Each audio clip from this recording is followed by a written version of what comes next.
call to order the regular board meeting of the Park Ridge Park District Board of Commissioners.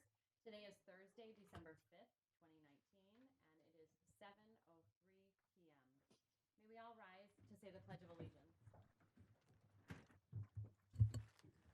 I pledge of allegiance to the flag of the United States of America and to the republic for which it stands, one nation, under God, indivisible, with liberty and justice for all. Please call the roll. Sure. Commissioner Coyne? Here. Commissioner Grau? Here. Commissioner LeDuc? Here. Commissioner Leach? Here. Commissioner O'Donnell? Commissioner Tunnell? Here. Commissioner Harrington? Here. Does anyone have anything they'd like to add, amend, or delete to our current agenda? Seeing none, we'll move on to the public comment portion of our meeting. I believe we have a guest who'd like to comment this evening. Good evening. My name is Denise Steele. I just stuck something in my mouth because I wasn't ready, but Sorry. that's okay. I have 3 boys who attend Roosevelt. So we live in Park Ridge, and we participate in the Beyond the Bell program at Roosevelt. And we have found it to be overall a good experience for our kids. I've had a couple concerns, though, that I'd like to bring up that I think would be great for just the board to understand and know. Oh, sorry. I stuck this in You my- take a minute. We caught you off guard. So there have been a couple incidents where I have 3 young boys who are obviously supervised at Beyond the Bell. And what I've been noticing or that they've been bringing up, sorry, I have a thing in my throat, is that there has been cell phone use from the counselors while they're there. And I brought this up to to the people who head up, the Beyond the Bell program as a concern, because while they're watching children, I feel like it's a situation where they could be at danger if they're looking at their cell phones and if they're watching things and if they're not being attentive to the children. So this is something that I brought up to the individuals who head up our Beyond the Bell at Roosevelt. I brought it to our principal just because they're in the school system, and I know that the principal is not responsible, but I feel like it's important that he knows what's happening while they're there. So this was something that I brought up last year and mentioned that if something were to happen to any child and if anybody's phone records were FOIA'd and there would be evidence of people on their phones, that could be problematic for the park district. Fast forward to last week, we took advantage of, while my husband and I both worked, the kids were at the out-of-school program at the park district. And my 11-year-old came home and said that one of the counselors had videoed him and put the video on his Snapchat account. So I emailed that night the park district, and I don't recall who called me, but she mentioned that Robin and Amy would be in touch with me the next day. She said that is alarming. That's not in our policy. And so I waited until about 11 o'clock the next day, called, and Robin and Amy had not been made aware of the situation. And so, first and foremost, my children are not allowed to be on electronics unless they're being supervised. And they're certainly not allowed to be on social media at their young ages. And I was upset, I was concerned, and apparently this individual he admitted that he had done it, and it was brought to HR. But my overarching kind of concern about the Beyond the Bell program is, why are the counselors allowed to have their personal mobile devices with them while they're working? And I've asked that question, and the response that I get is something to the effect of, well, if they have an emergency or if they need to get in touch with their family. And my response back to that is, when I was 16 years old, 17 years old, and I worked, retail or whatever, my parents called the store or what have you if there was a family emergency. Thankfully, there never was, but there is a way for their parents to get a hold of them. They do not need to have their devices.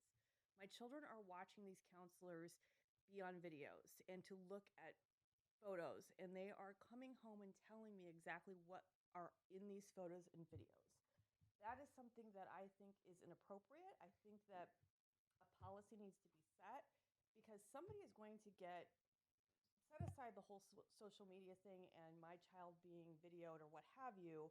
That is something that's inappropriate. But if they're on their phones and they're not watching our children, what could potentially happen to our children if nobody is supervising them? So that is what I would like to bring up. I think that just overall, I think that Beyond the Bell is, again, kind of, it's a good program. I think there needs to be a little bit more structure. I think that there's opportunity for kids getting hurt because there's not enough structure going on. So those are the two things that I'd like to bring up. Thank you. Thanks, Denise. We appreciate it.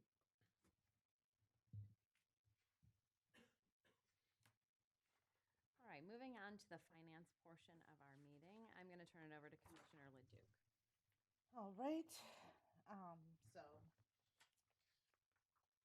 I'm going to first turn it over to Superintendent D'Angelo, or should I make the motion first?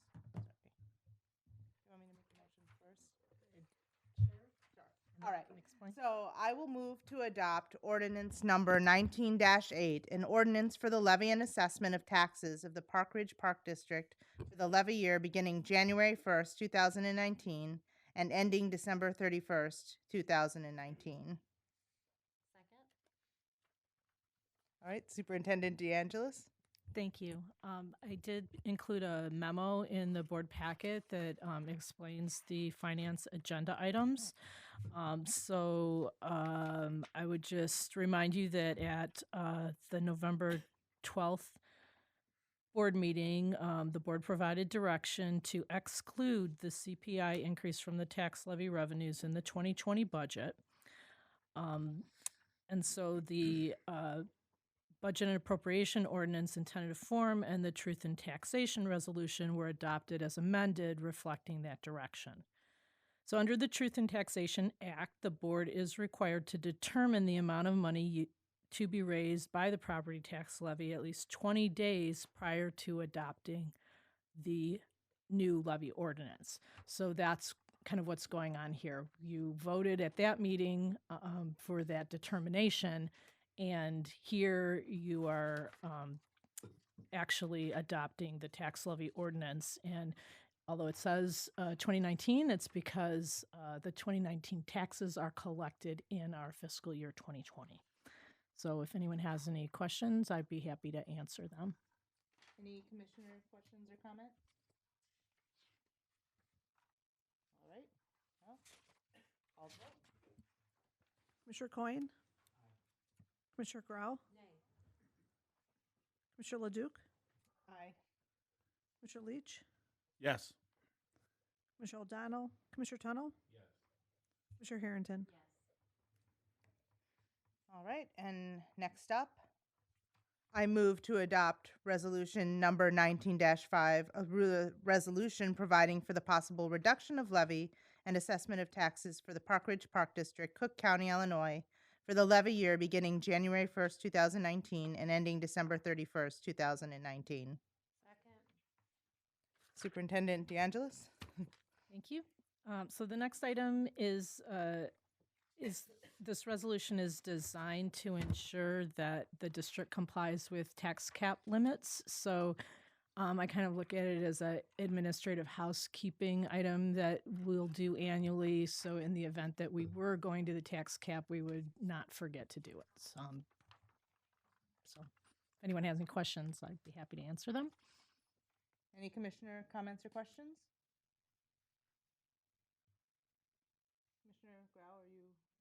Oh, okay. Sorry, I saw your pen go up and I wasn't sure if you were signaling. All right, then seeing none, please call the vote. Commissioner Grau? Yes. Commissioner Leduc? Yes. Commissioner Leach? Yes. Commissioner O'Donnell? Commissioner Tunnell? Yes. Commissioner Coyne? Commissioner Harrington? Yes. So there is one other item. Yes, Superintendent DeAngelis, if you want to speak to that. Sure. So the district's administrative policy manual includes a loss and cost resolution policy, which requires the board adopt a resolution to account for anticipated losses due to unpaid property taxes annually. However, in the policy is that we would add a levy percentage equal to the 4-year rolling average percentage of uncollected property taxes calculated from the property tax levies and collections table in the most recent CAFR. So in the packet, I did include a little chart that shows what our collection percentages have been and the chart from the CAFR. So because when the board first adopted this policy, we were using tenths of percentages, and the county came back and said we can only do the loss and costs on a whole percentage basis. We would round the 98.1 collection average to a 2% loss and cost factor, which is the same percentage as the prior year. So since the county has already been directed, we don't want to confuse them by giving them another resolution that tells them to do what they already have direction to do. So we really don't need to adopt a resolution, but I thought because the policy is that we will do that, we should have this discussion. So if anyone has any questions, we can talk through that. Commissioner Grau. So we adopted that last year? No, it was, We did it already, this year. I'm sorry, We did it this year? when the last loss and cost resolution was adopted. I think it's been 2% for the last 3 years, so, So it just is standing, is what you're saying? Okay. correct. Any other comments or questions? Commissioner Leach? So this 2%, does that increase or decrease taxes or have no effect whatsoever? Well, since it's been the same factor for the last 3 years, it does not increase or decrease taxes. So, but we would collect an additional 2% on a levy? What? Yes, which is the same as the prior year, was additional 2% on the levy. So if the levy's the same, 2%, 2% on the same levy is the same.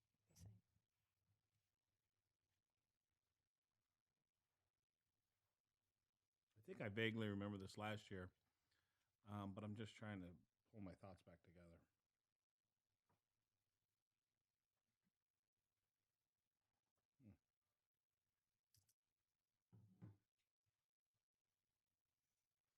I'll stop. All right. Any other commissioner comments or questions? All right. I guess that concludes finance. Thank you. In the absence of Commissioner O'Donnell, our recreation liaison, I will just turn it over to Superintendent Armour for our 2019 camp summary report. Thank you. Our camp summary report begins on page 17 of the board packet, and we have Recreation Manager Julie Grieve here to give a brief summary and to answer any questions as she oversees all of the camp programs in the summer. Well, you didn't tell me it was going to be brief, so I have a large stack. No, just kidding. Who's ready to talk about summer camp? Summer camp might seem like 10 weeks, 11 weeks out of the year. For my staff and I, it is a year-long process. I have an amazing team. They work really hard. You can tell by the numbers in the report how hard they work. Jim Dehu, our athletics supervisor, I'd like to give him a shout out, sorry. Jenny Clausen, our nature center supervisor. Bobby Parabon, our teen and cultural arts supervisor. Amy Kopecki is our special events and youth supervisor. Molly Jacobson is preschool early childhood. Debbie Myshak is our front office customer service manager. Robin Battaglia is our youth coordinator. Kara Rufo is our program naturalist at Wildwood. Molly Kowalski is our preschool naturalist at Wildwood. Donna Rossi is our front desk registrar, and Brooke Pulaski is our assistant superintendent, our assistant preschool early childhood supervisor. So as I said, camp might seem like 10 weeks to you, but we started in September to plan for 2020. We sent out the surveys from the 2019 camp, and thanks to Margaret, we sent out the surveys for the camp. In October, we review the surveys and discuss as a team what went well, what changes we feel we need to make. Through starting in October to today, we're putting together the 2020 camp brochure. So our final proof is next week. So the camp brochure is hopefully going to the printer next week. So we're excited about that. In January, we start posting all the available positions. We update our parent manuals. New this year in January, we're adding a camp open house. It's going to be just a time for parents to come in, meet with staff, figure out which camp might be best for their children. That's January 30th if you want to mark your calendars. And then the staff, January, February, are booking field trips. That's becoming challenging because prices of field trips are going up, and so you want to meet the needs of what the kids want to do, but also be fiscally responsible. March, we have registration, so that's when the fun begins, when we start figuring out the numbers. Sometimes we have to add more staff. Sometimes we have to add a whole nother section just based on the registration. In March, we start our placement of our returning staff. So we reach out to all of our staff members from last year, find out who wants to return, and so we start placing them into camps. Then April through June, we are interviewing, hiring, trying to anticipate what our final numbers will be. We have found that I shouldn't say most, a lot of parents now will hold on to their money and register late. So we try to anticipate and always overhire to try to make sure we have enough staff for all the campers. In May, we start sending out all our welcome emails. We have a camp information night for individuals who have signed up for our camps. And then we have paper orientation, which is when we get all the staff onto our payroll. In June, we have a whole, I shouldn't even say a week, we have a lot of hours put into camp staff training. As a group, as a large group, at the pool, with the pool staff, there's a big emphasis on training. And then camp begins in June, runs through August, and you see that it's a cycle. So everyone thinks, everyone always asks me if my job is year-round, and I always kind of laugh because, yes, it is year-round. Our camps are accredited through the American Camp Association. We've been accredited since 2012. We're very proud of this accreditation. It's a very hard accreditation to get to. Our accreditation is up next year, so I just printed out the booklet, and it's about 258 pages of standards that we have to meet to become accredited. It's everything from policies, procedures, management, HR, operations, site safety, transportation, health and wellness, and emergency procedures. With the accreditation, we have to supply them both written information, and then we'll also have someone come on site and tour our program. I keep going back and forth, but I'll say 10 weeks and 11 weeks. Our camp season is based on District 64's school calendar. So last year we had 11 weeks of camps. The year before we had 11 weeks of camps. I think there's a lot of construction. In 2020, we're anticipating only 10 weeks of camp. You can look through our list. We offer 42 different camps throughout the summer. Some of them are offered every week. Some are offered 3 weeks out of the summer. Those are our specialty camps. As you can see from the participation numbers, I think the totals are on page 18. The participation numbers continue to increase every year. We're super excited about that. In 2019, we had an increase of 524 total campers from 2018. I also add in the average numbers. So what I do is I take all the campers that were in that particular camp and I divide it by how many weeks those camps were offered to try to get an idea of what that one camp had each week.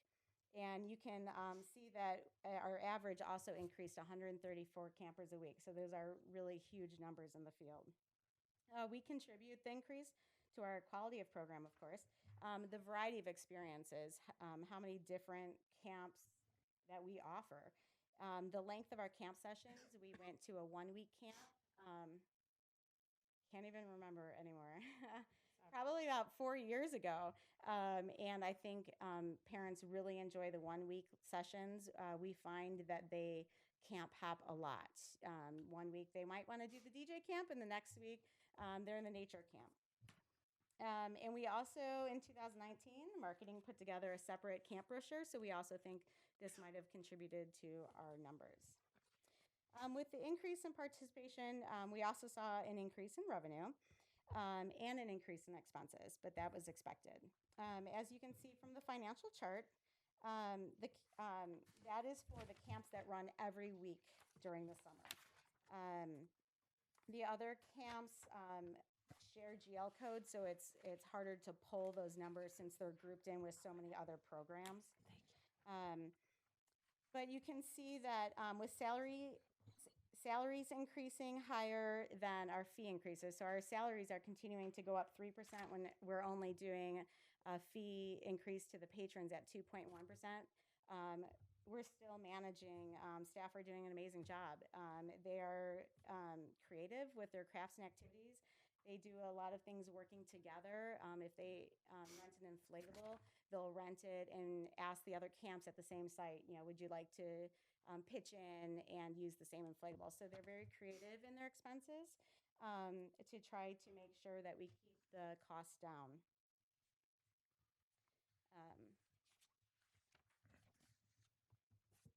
As I mentioned at the beginning, that at the end of the camp season, we review not only our staff feedback, we do send out surveys to all of our site coordinators as well as our camp staff, but also our patron feedback. And we make adjustments and changes every year based on that feedback. In 2019, we added a DJ camp, which was fun. A hip hop theater camp. They did Hamilton, which they actually had to have at the Prairie Lakes Art Center and Des Plaines because there was such a huge turnout for it. Camp Rewind, we saw that a need to switch creative camp, and so we offered Camp Rewind. Our art camp was offered through the Brickton Art Center this year and had huge numbers. They will be returning in 2020. We divided our before and after program into different age groups. And I'd like to thank Margaret Holler. My other favorite new thing, if you didn't see, is my favorite camp flow chart. This is one of my favorite things that we did in 2019, and so we're going to keep it for 2020. The feedback from the front desk is a lot of parents use this, and it was very helpful even as people would call or they'd come to the front desk and be like, I don't know what camp to sign up for. It was very easy to follow. So thank you, Margaret.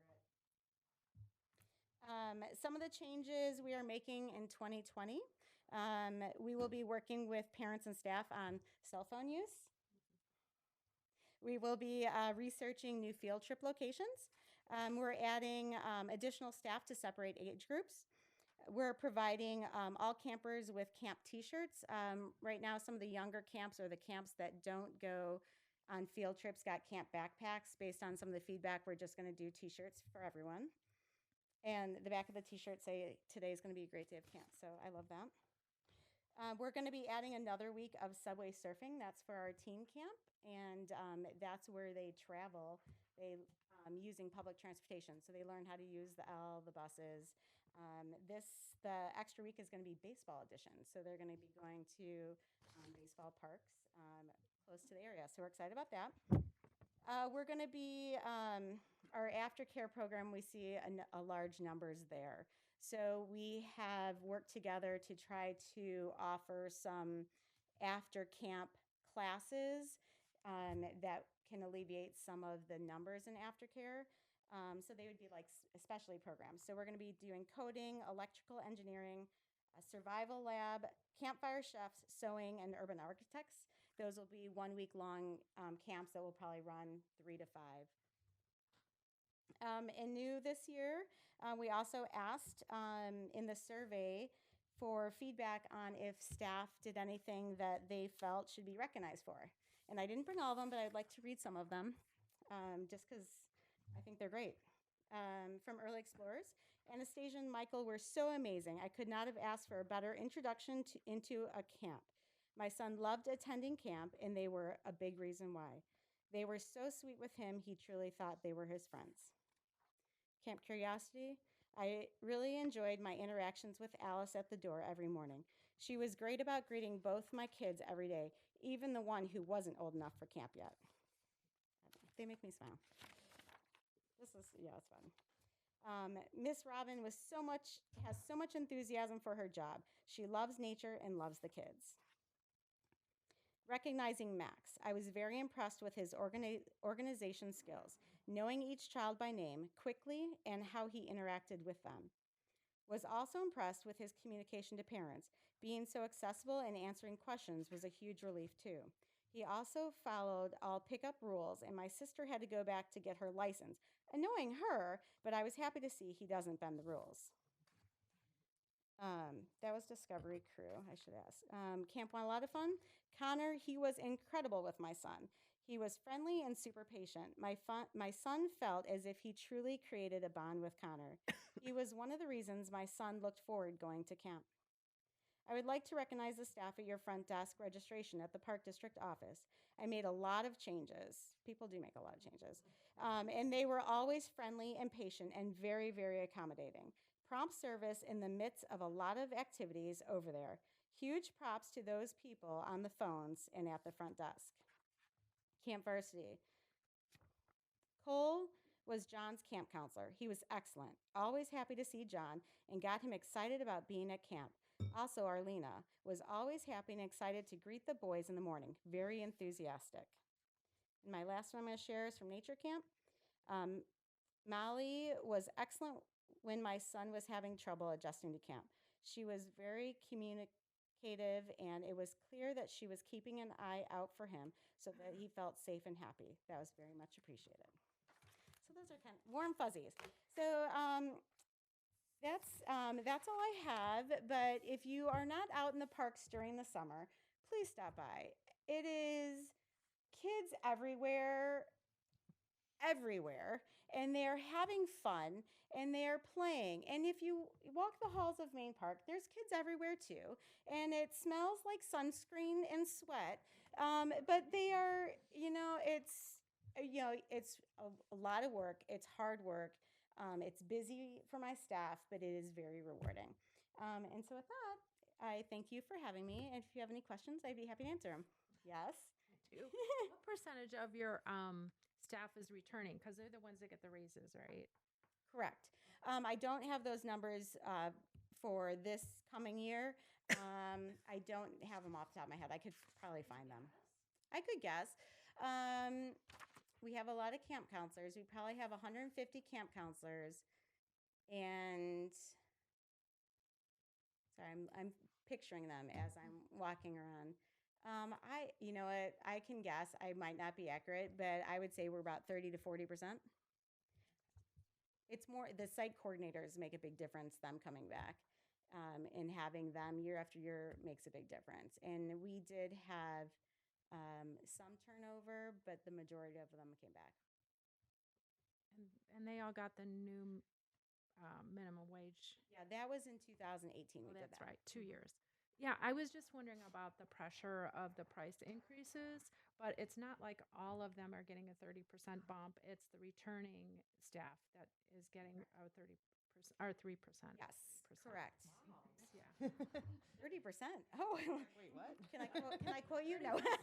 30% of the staff is Yes. getting a 3%. Correct. Yes. And then once they're there for a while, a lot of times they're moving into the assistant site coordinator role, and so they would be bumping up to that minimum. At the next year, or It depends on how they are. Sometimes they're really good and they will go the next year. Sometimes it takes them 2 or 3 years to move Okay. up. Questions? Well, I wanted to thank you and your staff. The Harrington family takes advantage of these camps, and I know there are many families like us who depend on these camps during the summer for our kids. And it is sometimes easy to look at some of the issues that happen or hear some of the feedback on some of the camps. But it was really great to hear you read some of the feedback for the camp counselors. I do think that's a really wonderful part of the camp experience here in town for families is to see, teenagers, high school, college, and others over the years and to grow relationships with them. I think is a really nice feature of our camps. I did hear a lot about Camp Rewind this year. I Mhm. know you guys are probably looking at that. And you can kind of see by some of the survey results that perhaps there's some room for opportunity there. There was some, because of the feedback we were getting during it, being a brand new camp, we did make some changes during during the actual season. And then that is one of the camps where we're adding a site coordinator to divide the age groups so that it's 2 separate age groups. How do parents overall feel, families overall feel who are engaging in the communication with camp and camp staff? And do you get any feedback on that? There was some feedback on that, definitely. Some camps are, I will say, based on the feedback, some camps are knocking out of the park. Some camps need a little bit more push. And I think part of that is new campsite coordinators versus returning campsite coordinators. The returning site coordinators, they know the schedule, they know what has to be done, they know a lot of the parents, they know a lot of the kids, they have the routine down. Where the new staff, for as much training as we give them, and we added training to them this year, it's still a challenge. Yeah. You have all these parents, you have the kids. The kids are switching every week. Some of them are Monday, Wednesday, Friday, Tuesday, Thursday. So the kids are switching twice in the week. Um, there's staff challenges and kid challenges and parent challenges. And so they're trying to manage all of it. We also had a new participant information forms this year through EPACT, and so it was learning a new system. I think we're going to stick with it. We enjoyed it, we liked it, and so we continue to make improvements. Thanks. And then my final question was around safety. So our camp programs are getting more and more popular, and you guys keep adding new camps and new opportunities. And I do see, driving around town, all our facilities and camps are full, and schools we even use, and so every pool's used. What is your focus on safety? So we have. Our safety's I know huge. that there are certain accreditations that we Yes. have, but overall, in terms of just general safety procedures. I will say that I'm big on safety.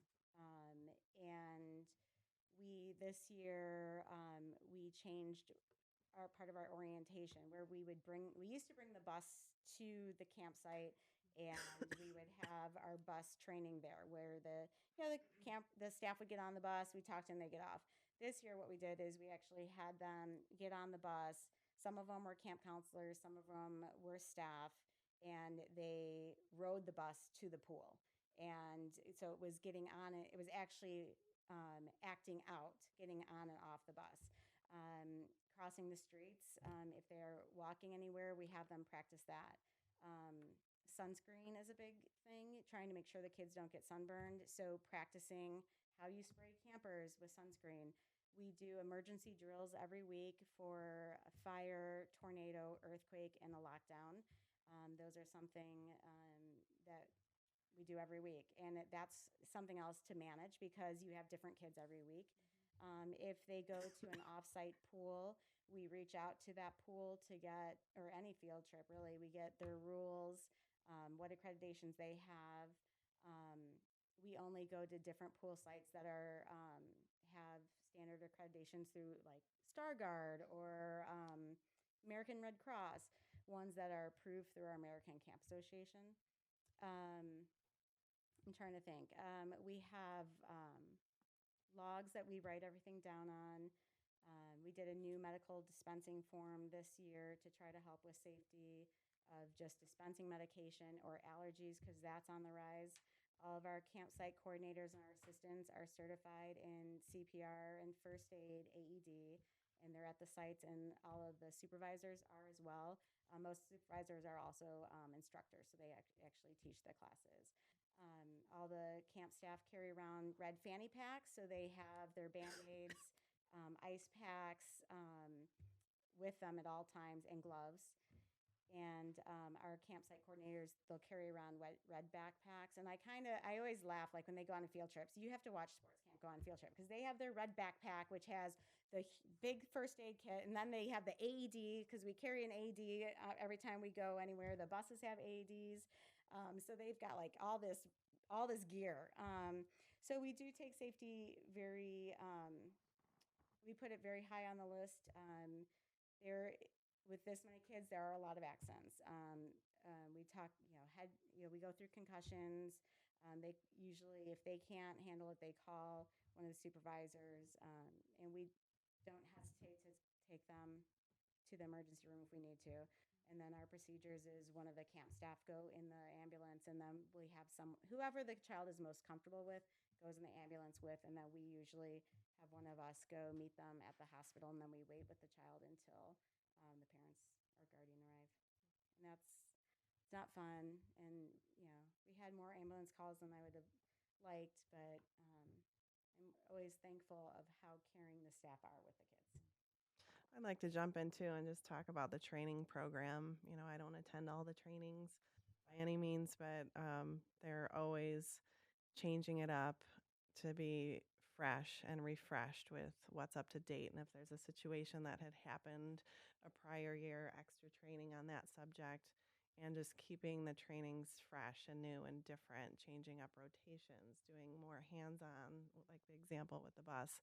And the entire team does a great job of changing that up every year. So it's for the repeat staff, sometimes those trainings, there's a lot of them. It can be repetitive. And so for the new staff, it's new and different, and they're eager, but you got to make sure everybody is refreshed and ready for the summer too. So the team does a great job of that. And definitely a focus on safety.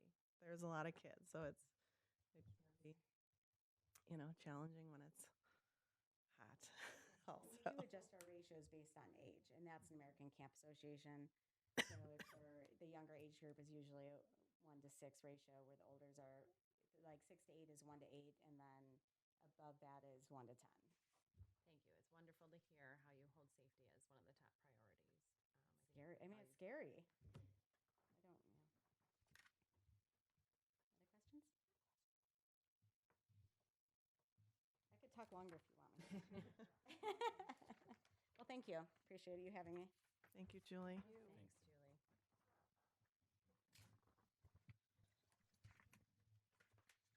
Anything else from Superintendent Armour on the recreation side? Nope. All right, thank you. Thank you for that, Julie. Let's move on to policy. All right. I move to approve the 2020 calendar schedule of regular board meetings as presented. Second? All right, your schedule is in the book, yes? Yes, we made one change in August, since you saw that when it was sent out. We would like to meet August 13th, which is the second Thursday, and the purpose of that is the fact that, as we all know, we're in these starting this community engagement process for Oakton.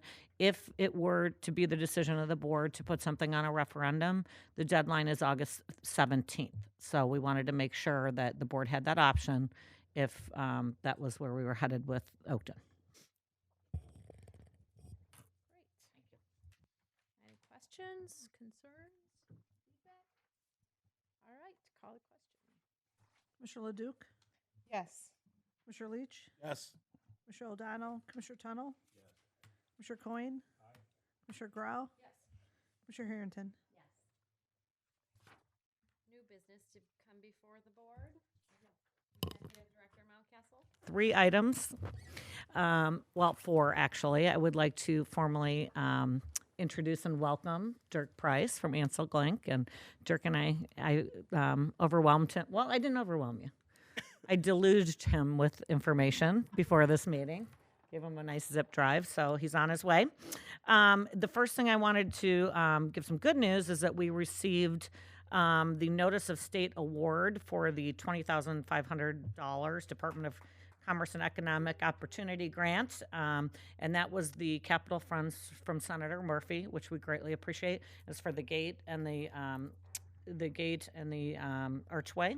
And we will be doing a formal picture and everything once the weather gets a little nicer and we can plant some, flowers out there.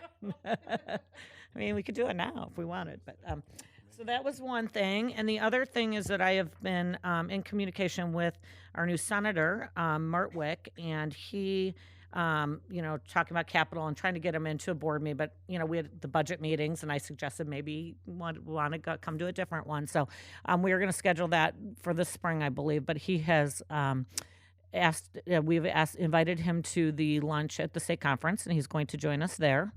And he also has asked for the capital list that I have been talking to him about. So I have provided him in the district that he represents, which is 10, in those parks, a list of items that we couldn't otherwise, that are not on our capital or on our capital out, further years, like a couple playgrounds and everything. And I will share that with the board, that list that we provided. So keep your fingers crossed. I'm also going to give that same list to State Representative Stevens, because they cover a lot of the same area. And then I'm still working on Moyland as well. So that's all good. And then the third item, I had sent the board the updated draft of the affiliate agreement, and plan to, as a reminder, we have been working on this as a staff basically since it's been about a year and a half, but we met with the affiliates for the first time. Superintendent Armour and I met with the affiliates in the spring. Each of them received their feedback, created another document, and sent it out. And as we've discussed, we also met with, we've been meeting with the three larger athletic affiliates since then, with some of the issues. We've been working through a lot of them. We're very close. We have one outstanding item that we've heard about since we sent out the final and told all the affiliates we were meeting or asking the board to approve it at the December 19th meeting. We've heard back from one with comments, and it's about the indemnification. And I have, we had gotten the opinion from Sarah Yeager from Paderma on that, because she's been working through that whole document with us. And I should also mention President Harrington has been working with us on this as well. And then we asked Dirk to give his opinion on this topic. And we thought we would have Dirk, since we have him here, talk to you about that topic, because it is a confusing, it can get a little, for people that don't deal with it. Right. I got a question from Commissioner Leach earlier today, and so I called Gail. As I said when we interviewed for the job, usually any question from any of you is welcome, and then I would respond to the whole board. And so when I was talking to Gail about preparing a response to some of the questions, Commissioner Leach had asked me, we said, well, we're going to be here tonight. I was going to be here, so let's take advantage of the opportunity. So just to remind everybody what the affiliate program is, the affiliate program is a savings of personnel in some respects. You allow the use of the public's property by a private entity, typically a nonprofit group, that organizes and administers the program for you in a way that doesn't require frontline first order personnel for you to do it. And so there's an advantage for both. They get the use of the property at a rate well below what the private sector would require for that kind of cost of land use. And in exchange, the park district doesn't have the personnel costs, and you have an excellent program. And typically, you get in traditional relationships with these affiliates, and most of the affiliate programs usually have some sort of national or regional arrangement that allows for things like tournaments and useful rules, so that when you get into modern day questions about gender identification or gender fluidity, and whether a certain child who wants to identify a different way can play with a different group, they've passed rules, whether it's AYSO or girls softball or Little League, and they're the ones that are on the front line of administering some. So there are benefits certainly to having the affiliate programs run. But in using the public's property, we put policies and contracts around that, in part to protect the public, but also recognizing that we're now making, in a zero-sum way, choices about who's using the public's property. So among the other park districts that we represent, for example, and particularly now in the spring, soccer is always pushing for more field space and more field time. In the fall, we now have girls looking for more field space for field hockey, and that competes with football and soccer. And in the spring, typically we have lacrosse pushing for that. And then baseball, because of its unique diamonds, that's fine. But then you have all sorts of variants of the traditional Little League, all looking for field time. And so then in working with an affiliate, typically in your policy about scheduling and priority, your affiliates come typically third. You know, it's us, then it's the school district typically, then your affiliates for the program. And so, again, having a policies around an affiliate, the affiliate needs to be a good dance partner, if you will. I can construct you a contract and policies, but it doesn't matter. You've got to have, in some respects, you have to have the right dance partner. And so, in constructing what you've put together here, the affiliate program, it's all first-rate work. I wouldn't change much, but the question, this hiccup has come up, is about the indemnification, in part because it's hard to understand the issue. The affiliates all have insurance, and they should, because, well, right, but they also should. It's largely a volunteer group of parents who are uncompensated typically, and yet every decision they make is fraught with the potential for liability. Whether it's who they hire as coaches, and I cite to you Lake Park High School. You don't think that's a problem? 5 years a person coached kids who should never have been near kids to coach them. We don't have that control as a park district in the same way we do over employees. So there's a decision making made by an affiliate, for example, a Little League coach or whatever. And so we want to build in some questions, and indemnity is important there. While they have insurance, it's not the same. Not everything's insurable. So a coach takes off after an official. That happens. Strikes an official. That's a deliberate and intentional act. There's no insurance for that. But you know what? Everybody gets named in the lawsuit because the question becomes, how come the park district didn't put some sort of boundaries or vetting or process around this that subjected my 14-year-old umpire son to being struck by this Little League coach? So those kinds of deliberate acts don't have insurance, yet the park district's going to be named over because it picked this affiliate, had this affiliate relationship. And so we require indemnity from the affiliates because the taxpayer shouldn't be on the hook for that choice of who the coach was and how it was administered. That one seems straightforward. One of the other questions Commissioner Leach raised in here that's present, though, is our indemnification clause says that they're going to indemnify us regardless of our own fault in the matter. And so why is that fair? Well, I'll give you some of the real life most common, and I don't mean to suggest that this happens all the time, but it has happened in my career more than once. And it typically has to do with field conditions, for example. So the Thorgard's not working, and yet the affiliate decides to play, and a storm happens and someone's injured by the storm. In my career, I've had 2 kids struck by lightning. People played, made the decision, and in one case, there was no Thorgard. The claim will be that the park district was negligent in not having Thorgard operational at the time that this happened. And even though your policies say that the coaches at the last, have to decide to stop a game of thunder, they see lightning, all those things, they decided to play, and now the child's injured and everybody gets sued. Well, that's one where there's going to be a claim that we were negligent. But the fact of the matter is the coaches had the best final chance to make the decision to protect everybody and chose not to. That's an affiliate choice, and that's why we demand the affiliates indemnify us for that kind of claim, even though in there's going to be an allegation that we didn't maintain Thorgard and therefore it's a problem. The other places, and this will be near and dear to your hearts, is about field condition, that you put somebody on the field and they play when it was too wet and they shouldn't have played, and now they've damaged the field.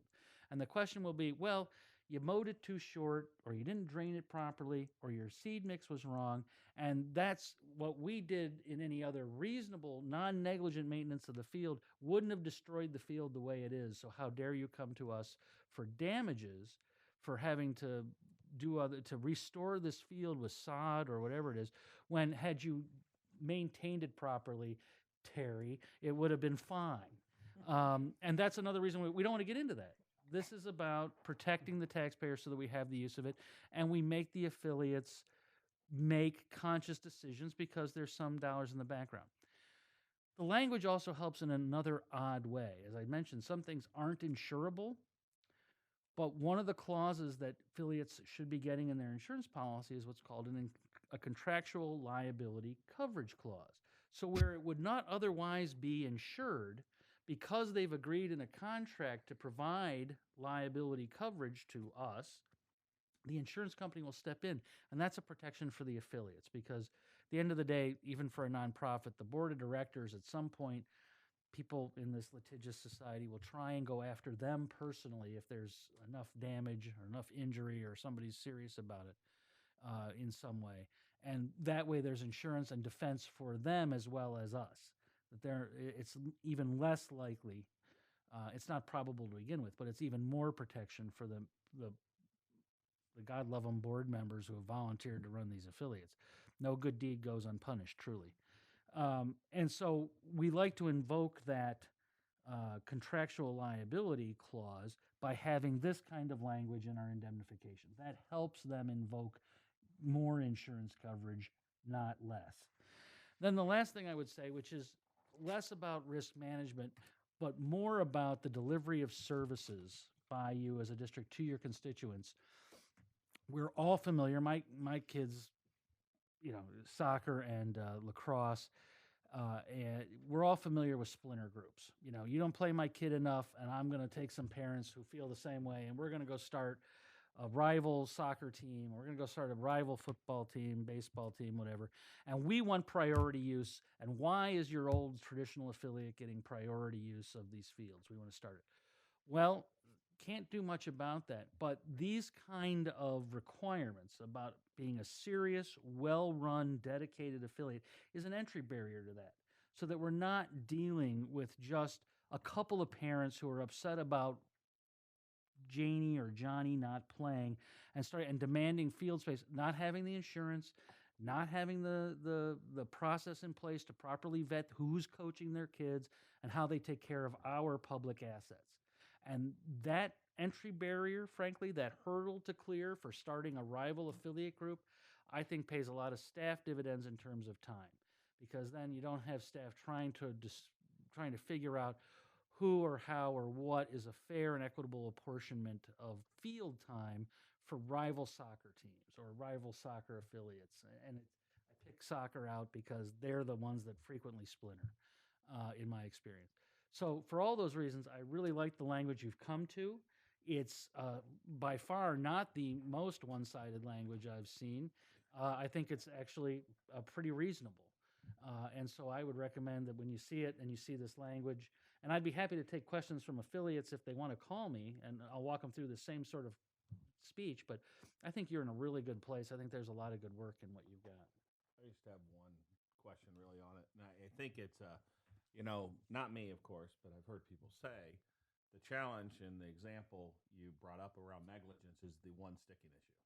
And that's where they would like that softened of sorts, meaning if we go back to the Thorguard, their concern is if the Thorguard doesn't work and, it makes the 3 beeps or whatever when the storm comes and it never beeps.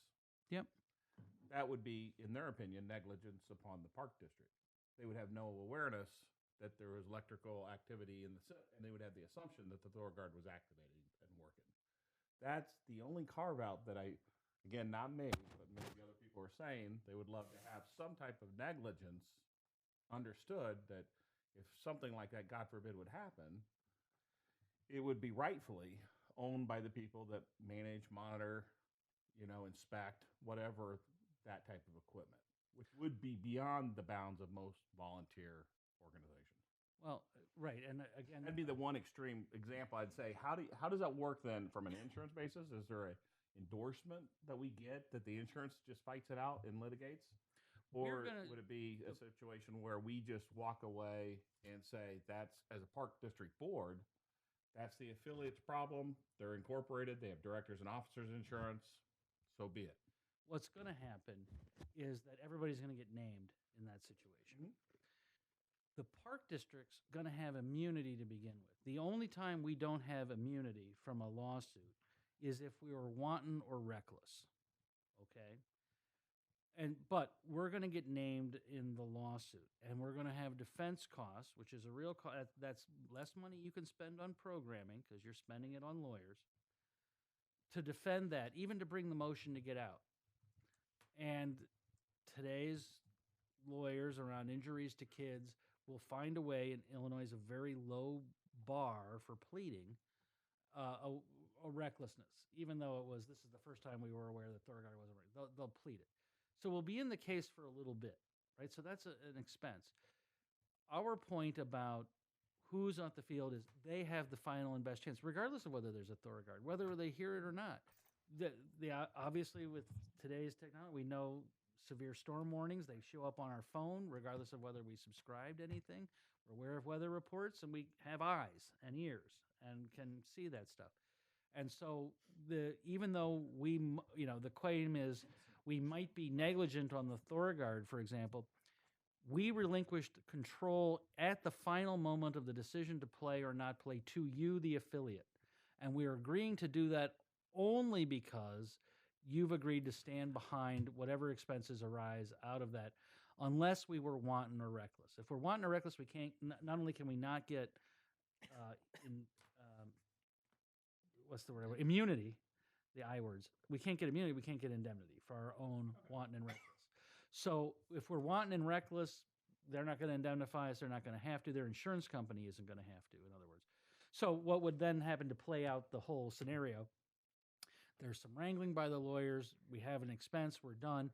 At the end of the day, at the very beginning, we tender a defense to the affiliate's insurance company. The affiliate's insurance company says, no, you're not covered. That then, in Illinois, you're required to file what's called a declaratory judgment action on coverage. So they sue the park district to say, we don't have to cover you. That languishes.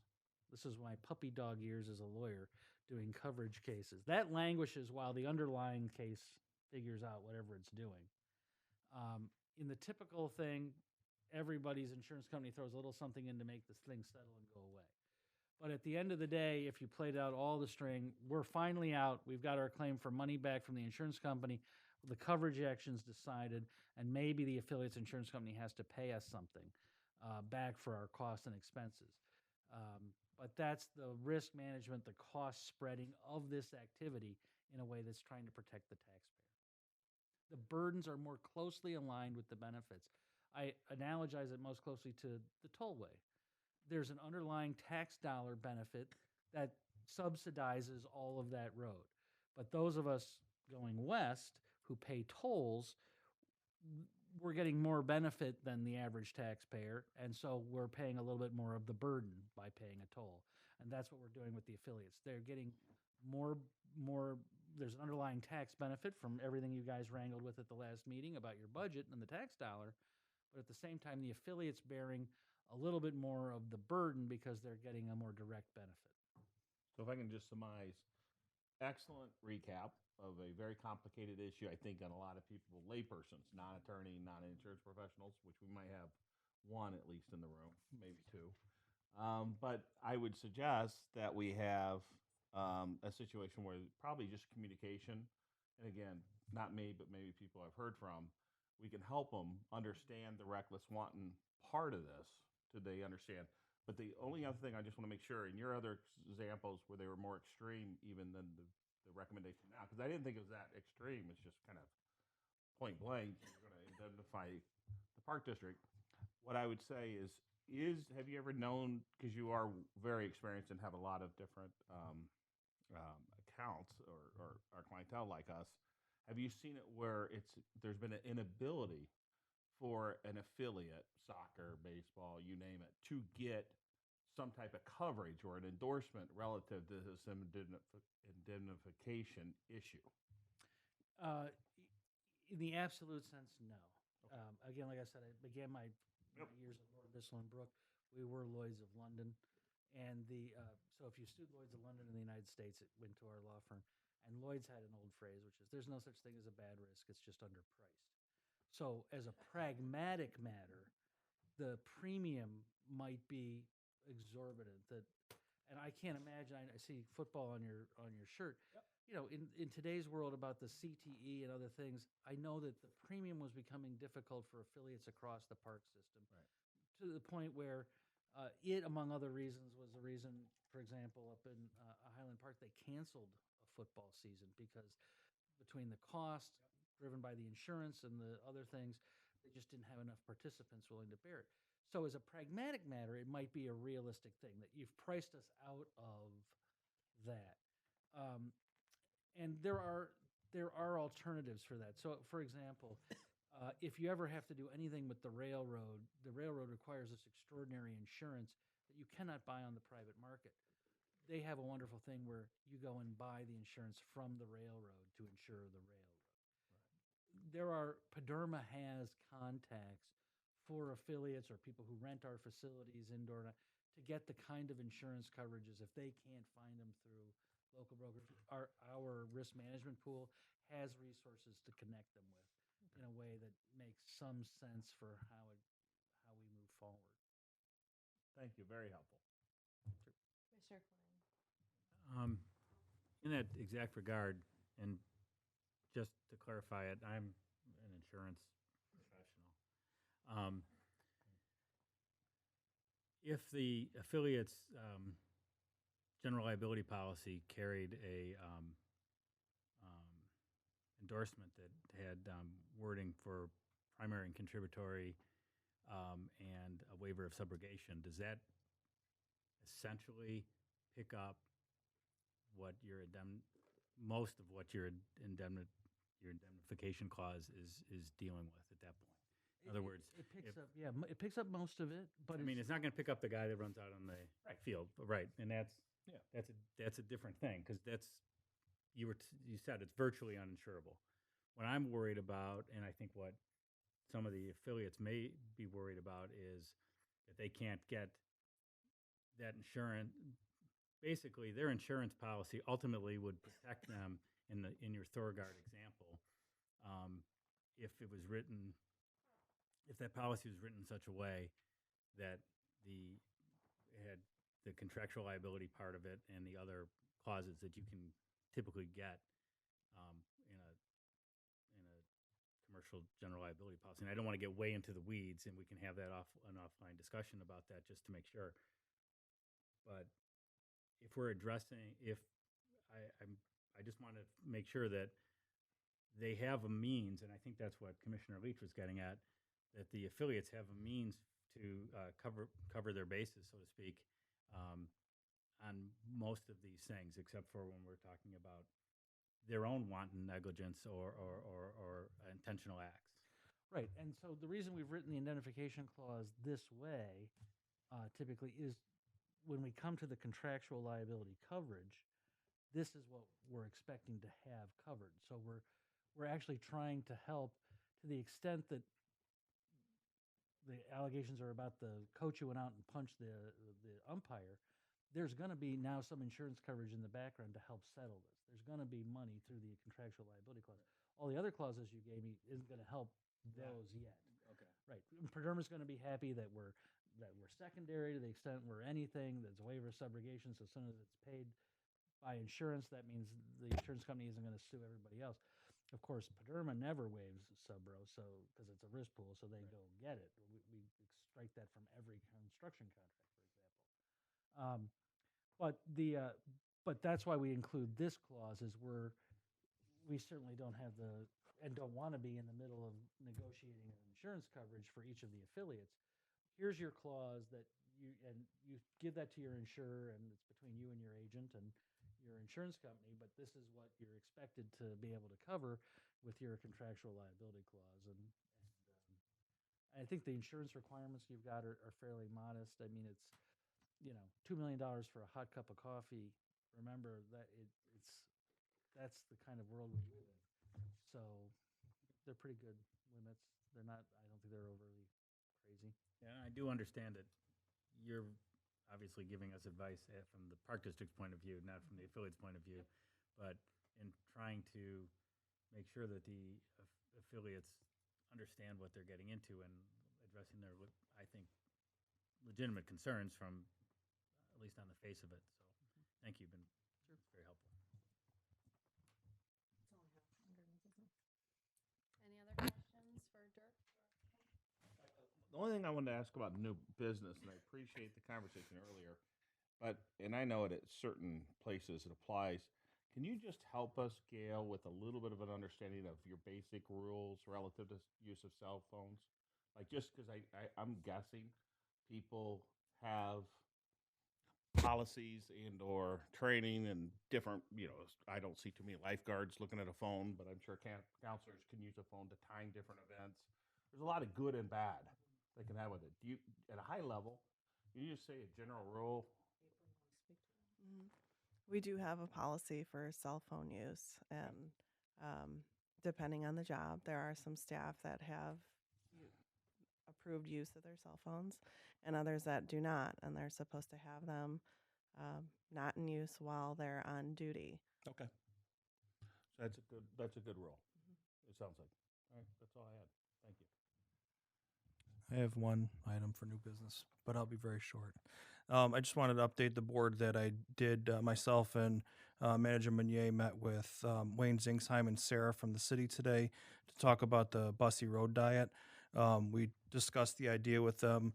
I believe it was here at the board meeting that someone even mentioned that, hey, what do we need a turn lane for in the middle? There's nowhere to turn there. And they appreciated the idea, thought it was a great idea, and agreed to go talk to IDOT because it is an IDOT project. So they don't have a time frame on the project, but they did commit to working with IDOT and their consultants.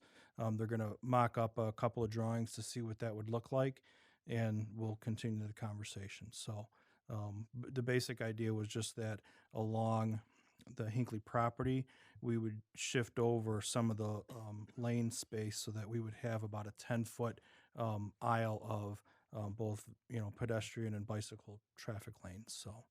So they're very receptive and agreed to work it through. So I will continue to update the board if anything else comes up on that. Absolutely. Yes. Did you find anything more about how it was going to connect, that road diet was going to connect with the Des Plaines River Bike Trail? We didn't get into the specifics of that, but my understanding is that they're looking for it to go down towards Oakton and then Oakton over, which obviously Oakton becomes another area where we're also looking to make a connection and with the, that's my understanding. Yes, correct.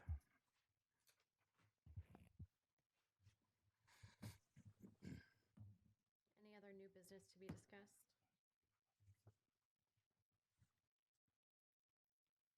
Seeing none, I'll move ahead to move into closed session. I move to adjourn to closed session to discuss land acquisition per 2C5.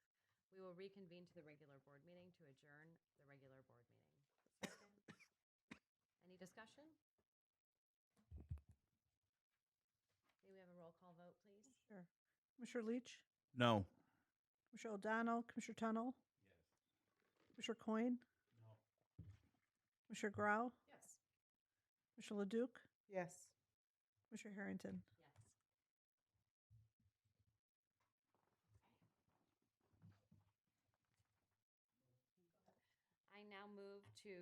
I now reconvene to the regular board meeting of the Park Ridge Park District Board of Commissioners. Today is still Thursday, December 5th, and the time is 8:40. And now I move to adjourn the meeting of the Board of Park Commissioners. Second. All in favor? Aye. Any opposed? The meeting is adjourned.